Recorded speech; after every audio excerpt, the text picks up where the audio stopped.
Bonjour à tous les amoureux de littérature, bienvenue à ce quiz qui mettra vos connaissances à l'épreuve. Préparez-vous à plonger dans l'univers des mots, des auteurs et des histoires. Au programme, 30 questions captivantes avec, pour chacune, 4 propositions de réponse. Vous aurez 5 secondes pour choisir la bonne. Bonne chance à tous et que le quiz commence.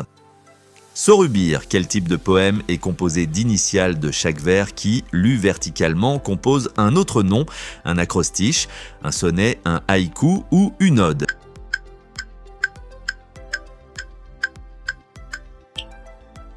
La bonne réponse est un acrostiche.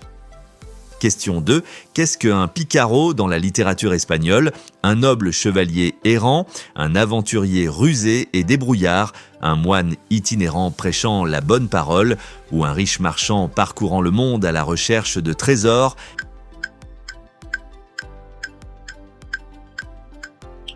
La bonne réponse est un aventurier rusé et débrouillard. Un picaro est un personnage typique de la littérature picaresque espagnole, un genre littéraire né au XVIe siècle. Il s'agit d'un anti-héros, souvent issu des classes populaires, qui vit d'expédients et d'aventures rocambolesques. Question numéro 3. En littérature, comment appelle-t-on un recueil de pièces choisies? Un florilège, une encyclopédie, un dictionnaire ou un almanach?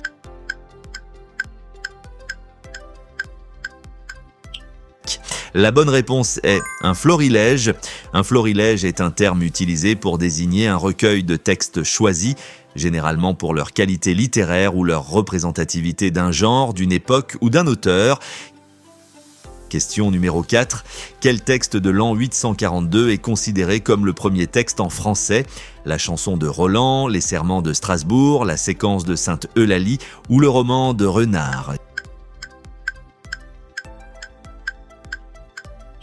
La bonne réponse est les serments de Strasbourg. Les serments de Strasbourg, prononcés en 842, sont considérés comme le premier texte écrit en français, ou plus précisément en une forme primitive de la langue française appelée roman.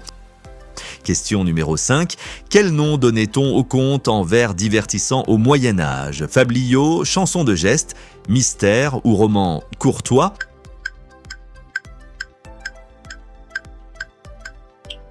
La bonne réponse est fabliaux. Les fabliaux étaient des contes en vers, souvent humoristiques et satiriques, populaires au Moyen-Âge. Question numéro 6. Comment désigne-t-on la moitié d'un vers en poésie? Une strophe, un hémistiche, une césure ou un quatrain?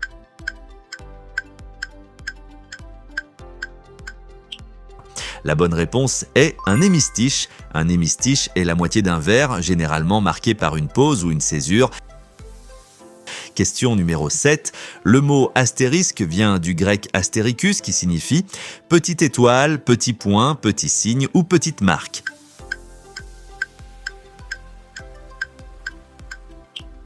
La bonne réponse est petite étoile. Cela fait référence à la forme du symbole typographique.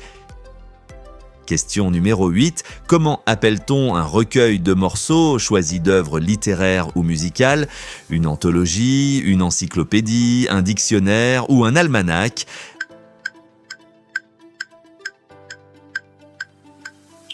La bonne réponse est une anthologie. Une anthologie est un recueil de textes ou de morceaux choisis, généralement pour leur qualité littéraire ou leur représentativité d'un genre, d'une époque ou d'un auteur. Question numéro 9. Comment appelle-t-on la grosse lettre au début d'un chapitre d'un livre? Une majuscule, une lettrine, une initiale ou une capitale?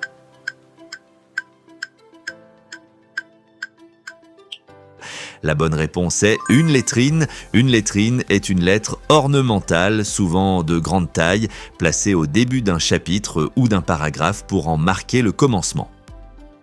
Question numéro 10. Publiée entre 1751 et 1780, cette œuvre de 35 volumes a pour but de rassembler l'ensemble des connaissances, l'encyclopédie, le dictionnaire philosophique de Voltaire, les confessions de Jean-Jacques Rousseau ou l'esprit des lois de Montesquieu.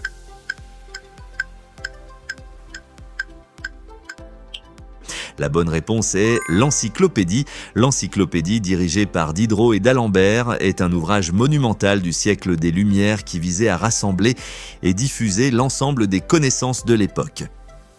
Question numéro 11. Comment appelle-t-on une courte citation en tête d'un livre ou d'un chapitre? Préface, épilogue, épigraphe ou glossaire?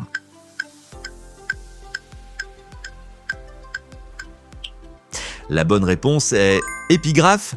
Une épigraphe est une courte citation placée au début d'un livre, d'un chapitre ou d'une section pour introduire le thème, l'ambiance ou l'idée principale du texte qui suit. Question numéro 12. En quelle année le dictionnaire de l'Académie française a été publié? 1635, 1694, 1789 ou 1935?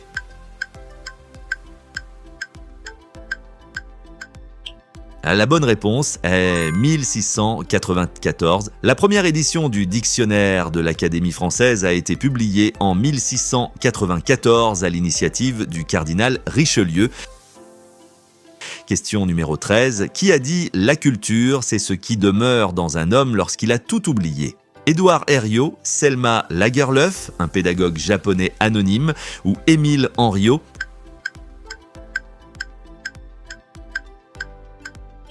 La bonne réponse est un pédagogue japonais anonyme. Bien que cette citation soit souvent attribuée à tort à Édouard Herriot, elle provient en réalité d'un pédagogue japonais dont le nom n'est pas connu. Question numéro 14. Qui a écrit la pièce de théâtre Hamlet? Christopher Marlowe, Ben Jonson, William Shakespeare ou John Webster?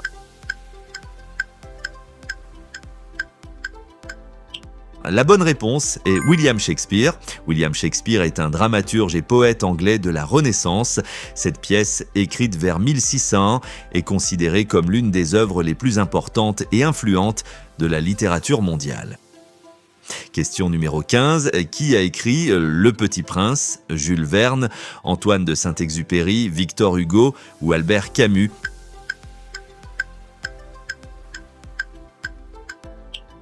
La bonne réponse est Antoine de Saint-Exupéry. Antoine de Saint-Exupéry, aviateur et écrivain français, a écrit et illustré Le Petit Prince, un conte poétique et philosophique publié en 1943. Question numéro 16. Qui a écrit l'Odyssée?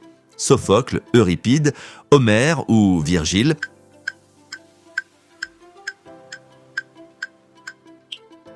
La bonne réponse est Homère. Homère est un poète épique grec légendaire. L'Odyssée raconte le long voyage de retour d'Ulysse, roi d'Ithaque, après la guerre de Troie. Question numéro 17. Qui a écrit 100 ans de solitude? Jorge Luis Borges, Julio Cortázar, Gabriel García Márquez, Mario Vargas Llosa?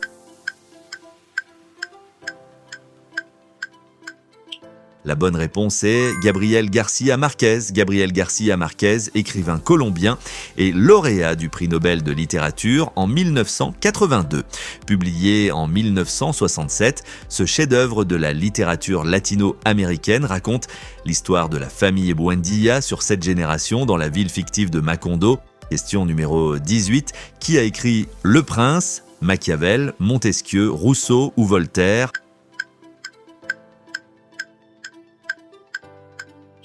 La bonne réponse est Machiavel. Le Prince est un livre influent sur la politique et le pouvoir. Question numéro 19. Quel est le seul roman écrit par Oscar Wilde?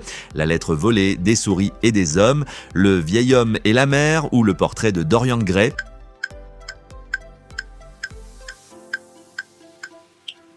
La bonne réponse est Le portrait de Dorian Gray. Ce roman, publié en 1890, explore les thèmes de la beauté, de la moralité et de la décadence à travers l'histoire d'un jeune homme qui vend son âme pour rester éternellement jeune. Question numéro 20. Quelle œuvre de Victor Hugo se déroule pendant la bataille de Waterloo? Notre-Dame de Paris, Les Misérables, L'homme qui rit, 93. La bonne réponse est Les Misérables. Ce roman-fleuve, publié en 1862, suit les destins croisés de plusieurs personnages sur fond de révolution et de misère sociale, avec la bataille de Waterloo comme point culminant de l'histoire. Question numéro 21. Quel roman de Gustave Flaubert a été censuré pour outrage aux bonnes mœurs? L'éducation sentimentale, Salammbô, Madame Bovary ou Bouvard et Pécuchet?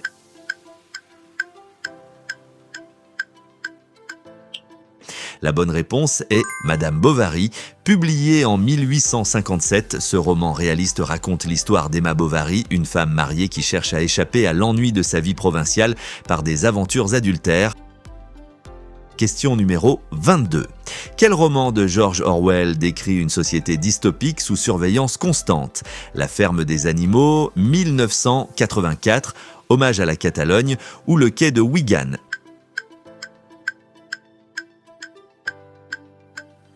La bonne réponse est 1984, publié en 1949. Ce roman d'anticipation dépeint un régime totalitaire où la liberté individuelle est totalement supprimée.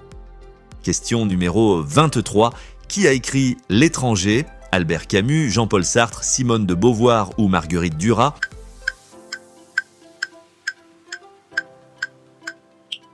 La bonne réponse est Albert Camus. Ce roman, le publié en 1942, explore les thèmes de l'absurdité, de l'aliénation et de la révolte à travers le personnage de Meursault, un homme indifférent au monde qui l'entoure. Question numéro 24. Quelle est la particularité du roman de Georges Perec, La disparition? C'est un monologue sur plus de 300 pages, il est rédigé en latin, il commence par la fin ou il ne comporte pas la lettre E.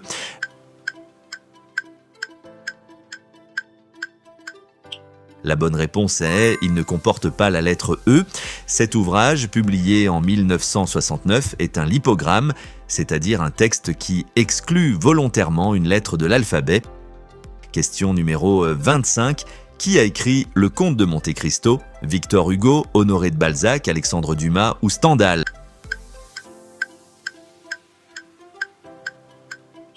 La bonne réponse est Alexandre Dumas.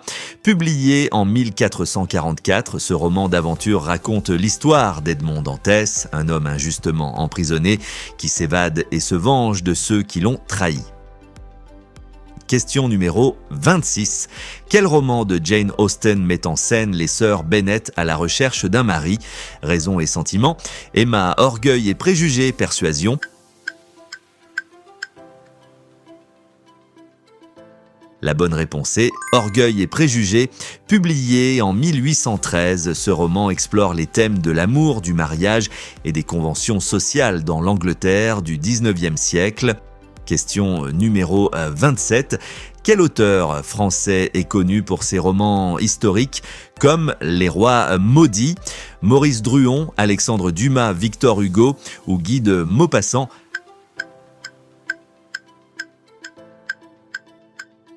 La bonne réponse est Maurice Druon. Druon est célèbre pour sa série de romans historiques Les Rois maudits, qui retrace l'histoire de la monarchie française au XIVe siècle.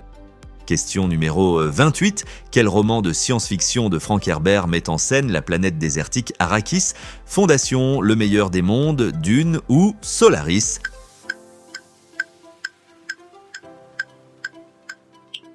La bonne réponse est Dune, publié en 1965. Dune est un roman de science-fiction complexe et ambitieux qui explore les thèmes de la politique, de la religion et de l'écologie dans un univers futuriste. Question numéro 29. Qui est l'auteur de la série de romans fantastiques Harry Potter? Stephen King, J.R.R. Tolkien, J.K. Rowling ou George R.R. Martin?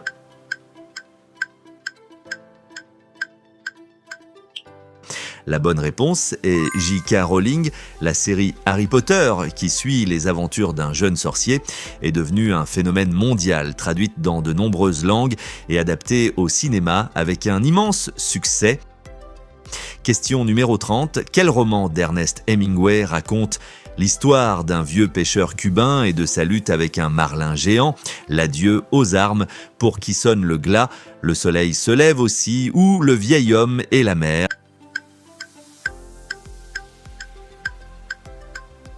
La bonne réponse est Le vieil homme et la mer. Publié en 1952, Le vieil homme et la mer est une nouvelle qui explore les thèmes de la persévérance, du courage et de la relation entre l'homme et la nature. Bravo d'avoir tenu jusqu'au bout de ce quiz littéraire. Pas facile, hein? N'hésitez pas à nous dire dans les commentaires combien de bonnes réponses vous avez obtenues. On est curieux de voir qui sont les vrais champions de la littérature parmi vous. Envie de jouer encore? Cliquez sur ces suggestions de vidéos pour tester vos connaissances sur d'autres thèmes. Et si vous avez aimé cette vidéo, n'oubliez pas de vous abonner à la chaîne Le Trivia Zamboni et de liker pour nous encourager à créer d'autres quiz passionnants